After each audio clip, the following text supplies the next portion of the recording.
चोर के दिए हुए उस 100 रुपए के नोट ने घर की शांति भंग कर दी। अब शुरू हुआ महायुद्ध कि आखिर इस भारी भरकम संपत्ति का मालिक कौन होगा। नाटक 100 रुपए का महासंग्राम। दृश्य, दोनों घर के अंधेरे कोने में बैठी हैं, बीच में वो मुड़ा तुड़ा 100 रुपए का नोट रखा है। सावित्री देवी, सास, देख बहू, घर की बड़ी मैं हूं, और चोर ने ये नोट मेरी तिजोरी के दुख में दिया था, तो इस पर हक मेरा हुआ। मैं इसे संभालकर संदूक के सबसे नीचे वाले हिस्से में रखूंगी। बिंदिया, बहू, ऐसे कैसे माँ जी, हाथ मैंने फैलाया था। दे दो भैया, मैंने बोला था। अगर मेरी आवाज में वो गरीबी वाला दर्द न होता तो चोर कभी पैसे न देता। इस नोट के 60 रुपए मेरे हुए और 40 आपके। सावित्री देवी, बड़ी आई बंटवारा करने वाली, तुझे पता है इस नोट को घर में रखने से इसकी चमक कम हो जाएगी। मैं सोच रही हूँ इसे प्लास्टिक में लपेटकर जमीन में गाड़ दूं, ताकि हवा से इसके कागज का रेशा न उड़ जाए। झगड़े का नया मोड़, ब्याज का लालच। बिंदिया, गाड़ने से क्या होगा, हम इस 100 रुपए का बिजनेस करेंगे। हम पड़ोस वाली आंटी को ये नोट किराए पर देंगे। जिसे भी अपनी अमीरी दिखानी हो वो 2 रुपए दे और 10 मिनट के लिए ये नोट अपनी जेब में रखे।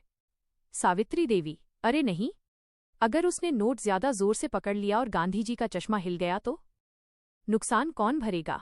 नहीं, हम इस नोट को बैंक में जमा करेंगे। बिंदिया, बैंक? माँ जी, बैंक जाने के लिए बस में जाना पड़ेगा, 10 रुपए किराया लगेगा, और पैदल गई तो चप्पल घिसेगी 15 रुपए की। 100 रुपए बचाने के चक्कर में 25 का चूना। तौबा तौबा। धमाका, असली नोट या नकली। झगड़ा इतना बढ़ा कि दोनों एक दूसरे का हाथ पकड़ने लगीं। तभी सावित्री देवी ने नोट को गौर से देखा। सावित्री देवी, ठहर। ओ बिंदिया, जरा टॉर्च जला।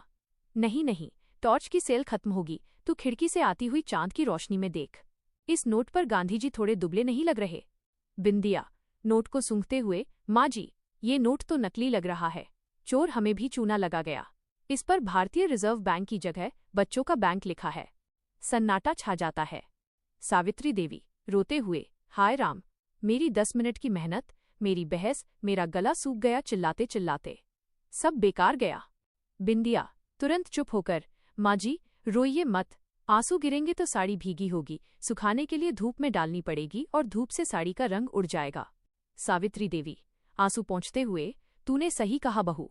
चल, इस नकली नोट को हम कल सब्जी वाले को अंधेरे में थमा देंगे और उससे मुफ्त का धनिया ले आएंगे।